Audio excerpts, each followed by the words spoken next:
Hi guys, Kaze here. Welcome back. We're back with another episode of Along the Edge. We're on chapter 6. And we're about to see what will happen with us and our new love Stan. I feel so bad for Frank, but Stan! I didn't want to end things with Frank, but he had his own problems, his own choices to make, so yeah, and I don't know why Justine, because I feel like with him, he probably, if he worked for his dad, they could then get into the tower still, but I don't think he's like that. So I don't know. Hopefully I'm right on that. So let's find out. Anyway, chapter 6. January. Then classes started again. I managed to make Dr. Zakaram prolong my leave. I wasn't very hard to convince. My leg isn't healing fast, and I still have these pains that make me wake up at night. It allowed me to go on practicing the miracles. Day after day, I felt more and more ready to confront the Malterres. I spent a lot of time in the forest. I tried to find a clearing in the pool I fell into without success. Of course, I asked Mr. Boyatine. He said he found me drenched to the bone, but there was neither a clearing nor a pool where I was lying. Strange. Besides, there are also all these unanswered questions about my family in the Malterres. One day, as I'm reading through the Latin copy of Red Dragon, more precisely the section about necromancy, a solution suddenly appears to me. Why not try and invoke the spirit of my grandmother, Adele? I'm pretty sure a little talk with her would help me fill the gaps. Oh, I went all out, didn't I? I wasn't expecting that. Okay. I go to the forest at the right phase of the moon and the right planetary hour for the ritual. I trace the lines on the ground with a consecrated knife, imposing the mark of my will upon the earth. Then, as I speak the words of power, a strange wind comes beneath the branches of the nearby trees. Suddenly the magic circle flares up with cold and sick fire, and the slithin appears in the center of the bonfire.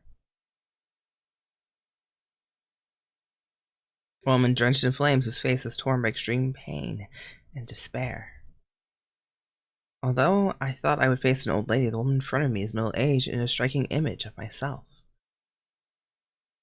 Yeah, kinda is. Creepy. She looks at me with a mix of anger and sadness, and before I can open my mouth, the ghostly vision is already fading. I have to make an effort to force the flames staying tangible. Adele? Adele Delatour? What is this new deviltry? The Malterres, a new way to torment me. I am Daphne Delatour, your granddaughter. I command you to answer my question. She explodes in a demented laughter. I knew it would happen. Sophie, my daughter, it was all her fault. If she hadn't left, if the child had been raised in the tradition, if my grip and ugly spirit growing faint, if I want answers, I don't have time to spare. These are some interesting choices. What do you know about the beast that haunts me in my dreams? How can I get rid of Yves, Malterres? What do you know about the beast that haunts me in my dreams? An invisible entity covers the source to feed from it and continues to exist in our world. Malterres, they've been feeding with the blood of the Delatours in exchange for its help. Sophie thought it would stop with her when she and Yves, Malterres' blood was stronger than their union. He performed the rites. Sophie's my mom, right? Am I a half sibling or something? It's making me sound weird. Okay. Is she and Yves? What happened between Yves and my mother? He killed my granddaughter, as happened before and as will happen again. To me, to my mother, to my grandmother before her, to my daughter, to hers, and her children after her. Sophie, she knows. She wanted to hide the other child, to keep her safe. She left. She was the first to survive the curse, but she took her from me, and now there's no hope left. Let me go, I answered your questions. She gazed upon me tauntingly. I feel too tired to go on. Then in a flurry, the spirit disappears, leaving me alone in the forest, strangely dark and hollow, and the only tangible proofs of what happened being the scorched path of ground. and the smell of sulfur quickly dissipated by the freezing wind rushing between the trees. Interesting. In the middle of the night. It's the middle of the night, but I know if I don't have to talk with Mom immediately, I won't be able to get any sleep. When I get to the door of her bedroom, I see a ray of light in the slit of the frame, in spite of the late hour. I'm about to knock gently on the door, Mom says, "Enter." I raise the noise of the walking stick on the floorboards as she warned her of my presence. When I open the door to get into the room, I find Mom reading a book under the light of her bedside lamp. Hey, we look alike. Now, yeah. Daphne? Mom, we have to talk. Can it wait until tomorrow? I think it's waited long enough already. What's so urgent? I just talked with grandmother. No, don't explain. I'm not sure I want to hear the details. What happened between you and Yves Malterres? There's an awkward silence. Mom puts the book down in her lap and takes a deep breath. I knew this story would surface sooner or later. And it didn't occur to you that, I don't know, I might want to hear it from you? It would have saved me from the trouble of using necromancy to fill out the blanks. I'm sorry, Daphne. When I arrived at the castle, there was much to tell you. I told myself it could wait. There was no emergency. And then you had your accidents, and weeks went by. Then after the holidays, you started to spend most of your time in the tower. I couldn't find the right moment. But I swear this time, I'll tell you everything. First things first.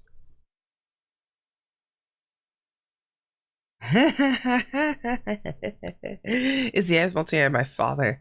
Do you have a love relationship with Yves?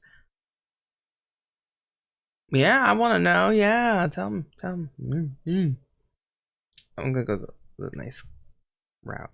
Did you have a love relationship with Yves? Yes, we had a youthful flirt. It ended more than a year before you were born. It didn't last so very long. As you must guess, he was different back then. He wasn't the man he's become. We both wanted to be free from the prison of our families. Your grandmother Adelaide had a hard time accepting it at first, but she quickly realized that alliance might put an end to our old quarrel. For Malterres, it was just scandalous. Malterres' heir getting mixed up with a Delatour. They doubled up their efforts and ingenuity to break us up, and they succeeded. Yves broke my heart, and all our plans went down the drain.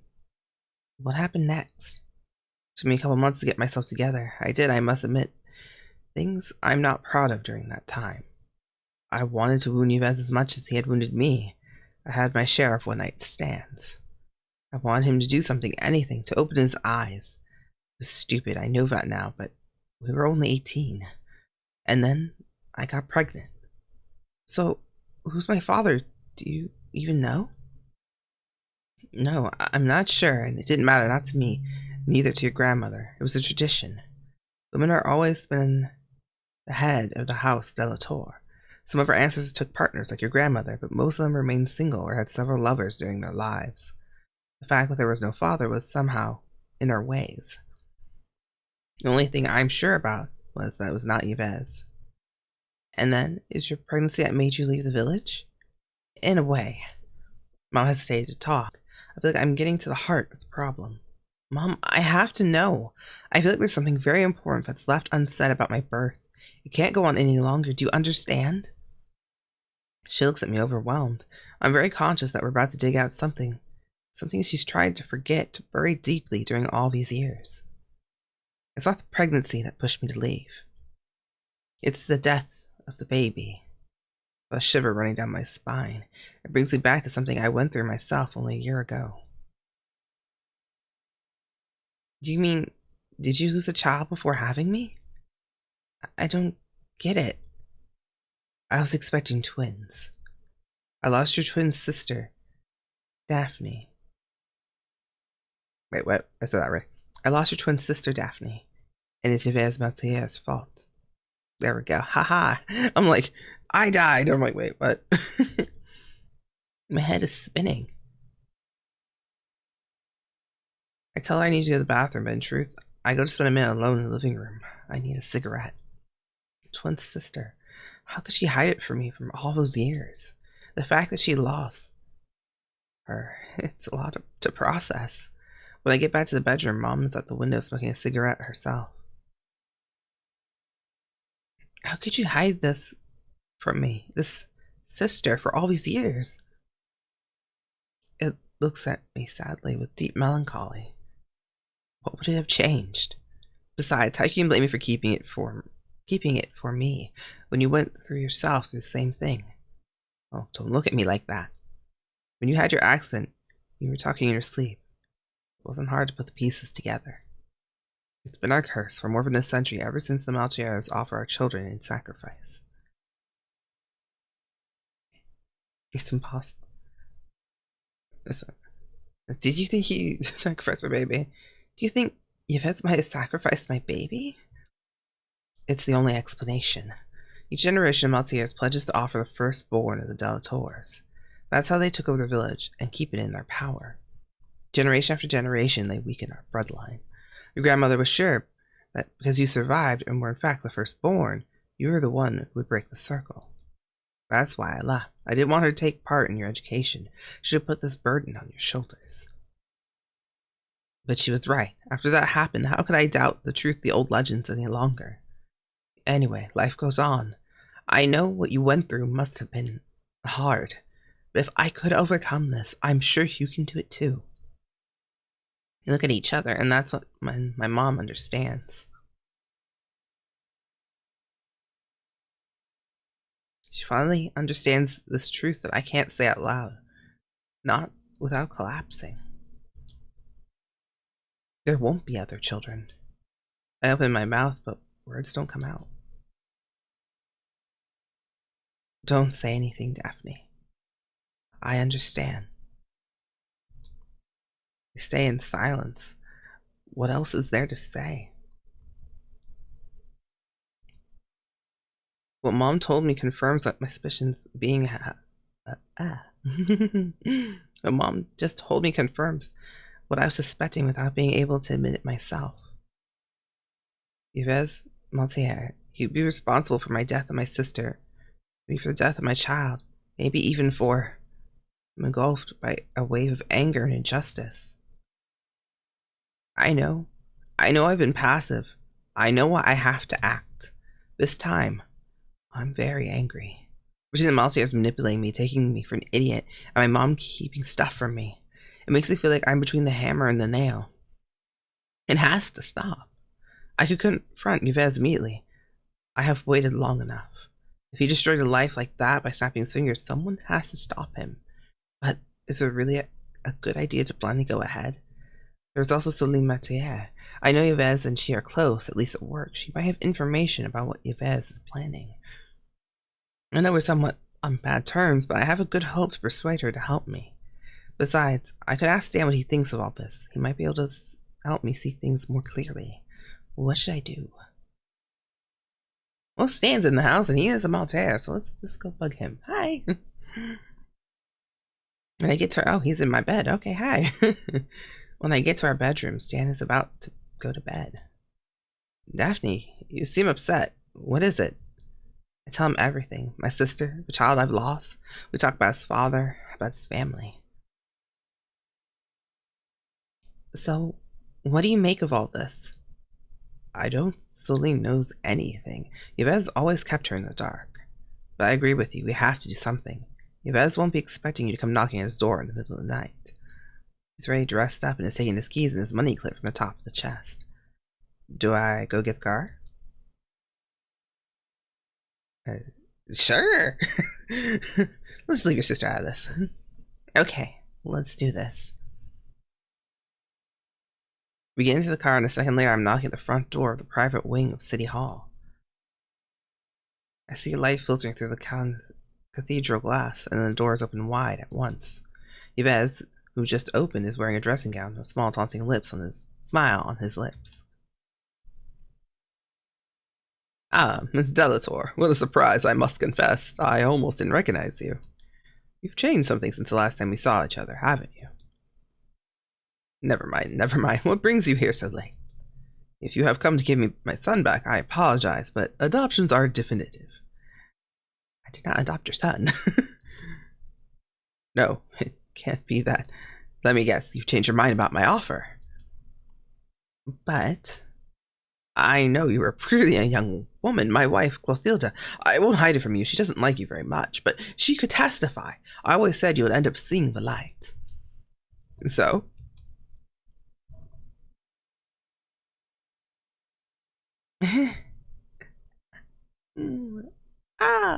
You killed somebody, really. You killed my sister, you killed my child. We'll start with the one he probably knows about. You killed my sister.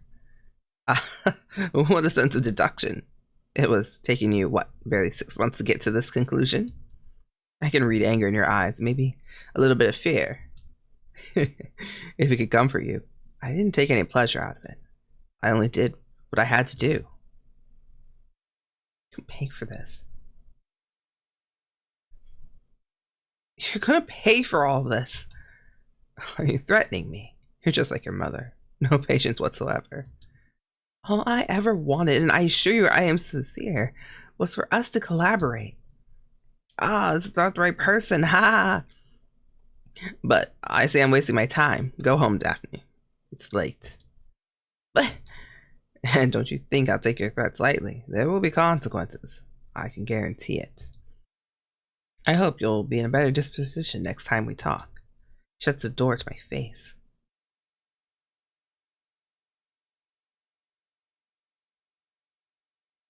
I don't think that was good. I had a hard time finding some sleep that night. Something tells me Yves Malterres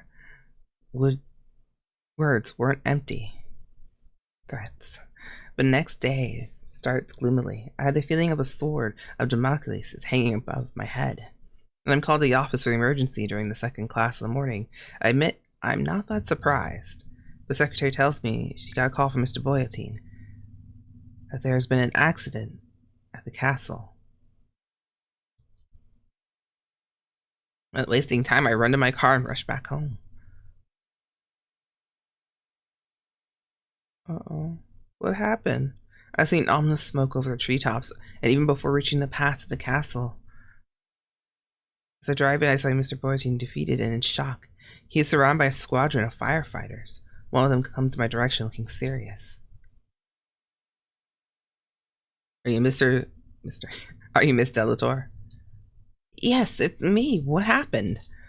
Hello, madam. Captain Ribier. I don't know. There's a chimney fire on the second floor in the wing of the main building. Gerard called us so we would be able to intervene quickly. Where's my mother? Is she? The words get caught in my throat. We called an ambulance immediately. They took her to the emergency center. Even if we're able to get to her quickly, her chances of survival are thin. But how did it happen? Your mother must have started the fire in the chimney of her room. The exhaust duct must have been caught fire and the smoke must have spread quickly into the whole floor. Here unconsciously on the door of the room, we evacuated her and put the fire out. It was kind of accident. Deaths occur about 3 to 5 minutes of smoke explosion. It's already a miracle she's still alive when we found her. Gerard lifted his eyes to me, suddenly reacting. Oh, Miss Daphne, it was my fault. If I had known, it had been ages since the chimney of the bedrooms hadn't been swept. Gerard, it's just an accident. You were quickly aware of the fire and you alerted us as soon as you discovered it. You couldn't have done anything more. Do you know where she's been sent? We may be a small town, but we have a small emergency center. At least, for now, you'll find her there. We spent the evening at the hospital. The doctors tell me that they're doing all they can, that Mom isn't out of the woods yet, and that her chances are extremely thin. Santa arrives soon after, and we wait astonishedly at the waiting room, hoping she'll regain consciousness, hoping the doctors will tell us we can see her, and hoping they'll say at last that she's going to be all right. I'm glad to have Stan with me. We just got together. He barely knows me. He could have left me any time. Having him here with me, waiting astonishedly for a sign from the doctors, touches me, really. As I have just fallen asleep curled up in a chair in the waiting room, a man in a white coat wakes me up gently. It's official. Sophie Delatour has passed away from the result of fatal intoxication with carbon monoxide. No, Mom. Sam brings me home without saying a word. Days pass me by in a daze. I've lost the notion of time. Are we Wednesday? Thursday? I don't know, not anymore. Getting my mother back. Just lose her again so suddenly? Is Yves Malterres really responsible for her death? Is this nothing but a cosmic curse that would keep pursuing me? Since I lost the baby, the inheritance, moving in, I'm lost. I hear the doorbell. Someone's at the door. Yves coming back to torment me again. I don't have the strength to get up, unless to go answer the door. I'm waiting for someone to answer. I call Stan. No sign. Has he gone out? The doorbell rings again, and I wriggle out of the sofa and go to the entry hall.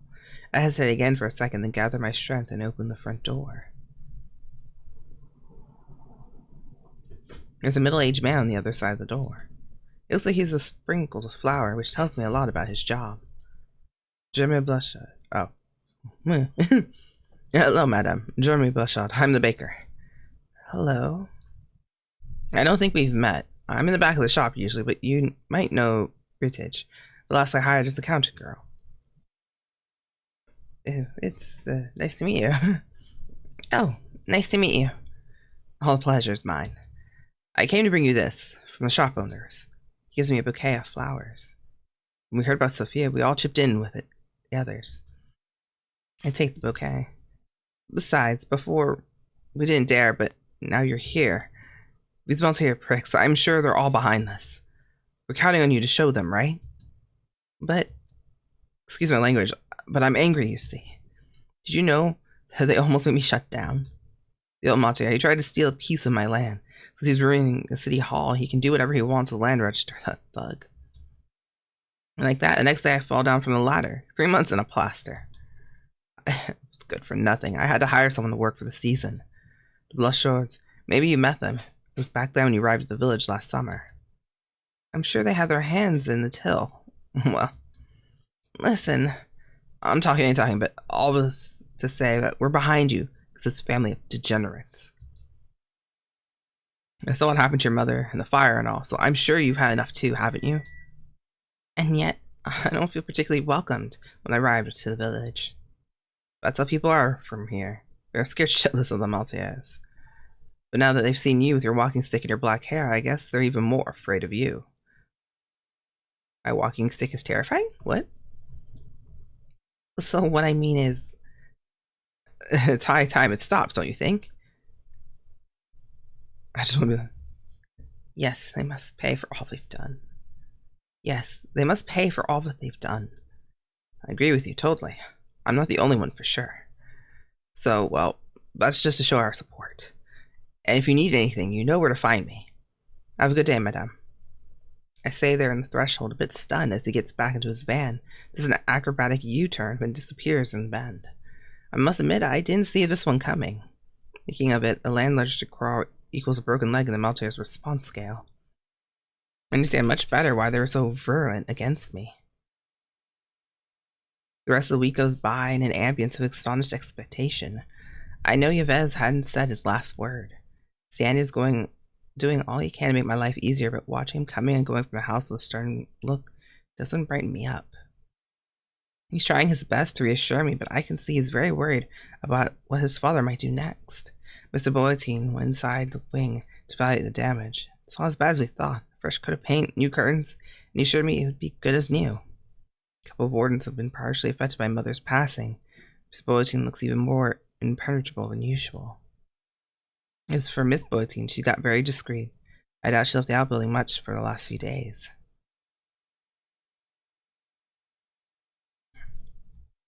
And then people from the village came to the castle, some of them asking for advice, others wanting me to try and cure them. But what touched me most was all these people reaching out to comfort me during this trial. That's why, when comes the day of Mom's burial, I'm only half surprised to see cars coming to the castle one after another. Yes, I can thank the Boatines for spreading the word.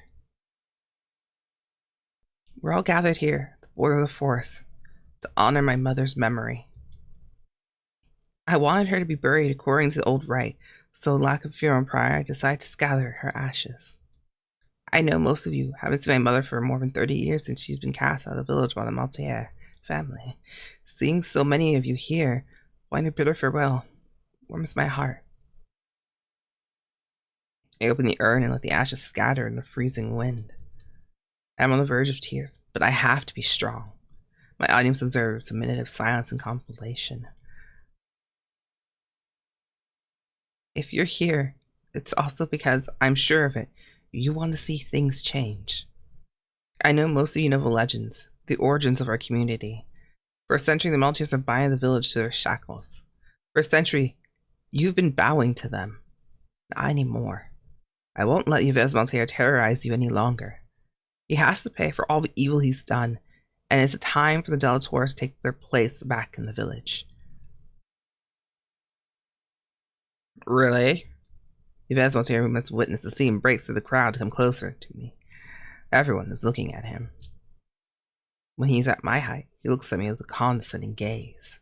From the corner of my eye, I see Mr. Boyage nod sadly and then move towards the outbuilding at a brisk pace. Yves faces the crowd. Really? You're gonna ruin my funeral? Go away. All these faces gather here today. I know them personally. How many of you feed their family thanks to the sawmill? He points a man with his finger. You, Mr. Bruno, didn't I lend you some money when you wanted to open your cobbler's shop? He turned to someone else. And you, Miss Ledger, when your husband died and you couldn't make ends meet, who found you a place to live? Whispers building in the crowd. All of you, at one time or another, turned to my family for help. And now what? Are you stabbing me in the back, disowning me after all I've done for you? All that support, all that to support a stranger. As Yves puts his hand on his forehead, pretending to be profoundly disappointed, someone yells at him, "But she's a Delatour!" Good reasoning, person. A Delatour. For more than a century, the Delatours have kept their source to themselves, refusing to share our common patrimony. What's left of their so-called ancient glory, a decaying castle? What have you done for the village, Daphne? Well, I'm listening. What have you done? Yves gives me a blank stare, and I know I'm going to have to choose carefully what to say next.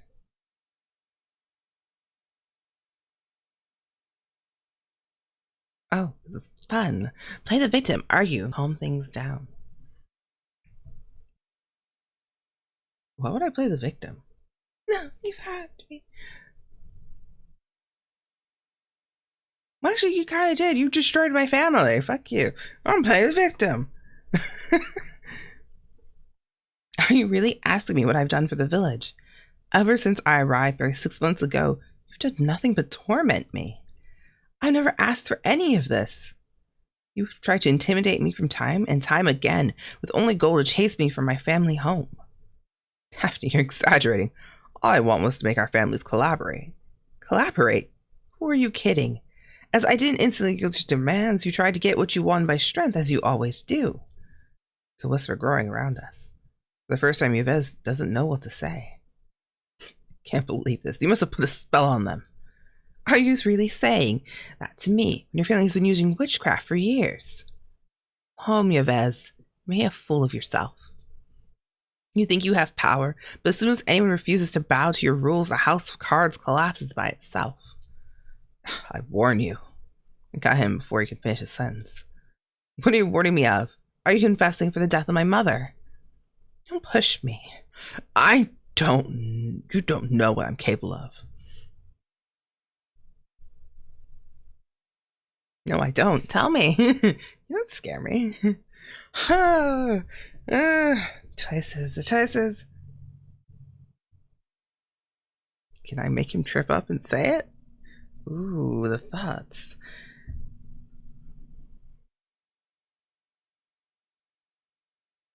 Yeah, I can't decide. Okay. No, I don't. What are you capable of? Tell me. He grumbles something in his beard. Speak louder. You have a perfect audience. Look, your fellow citizens are hanging on your every word. He stares at me with a mix of anger and helplessness. I'm at his gaze and we stay there face to face for a long while. He finally looks down. You know the way out. As you might have guessed, you're not welcome here. I turned away, preparing to break myself. preparing myself to break the crowd, but as witness the scene, speechless. Someone yells at me to beware. I don't have time to turn around when I hear the sound of a gunshot. Yves collapses at my feet, his hand red with blood holding his right shoulder. A couple yards away, Mr. Bulletin is holding a hunting rifle. A barrel smoking in dense curls, floating upwards toward the sky. What just happened? How are we on the epilogue? What happened? I don't know. Alright, well, I'm gonna wrap it up there. We'll do the epilogue in the next video. Until then, Coslight out. Bye, guys.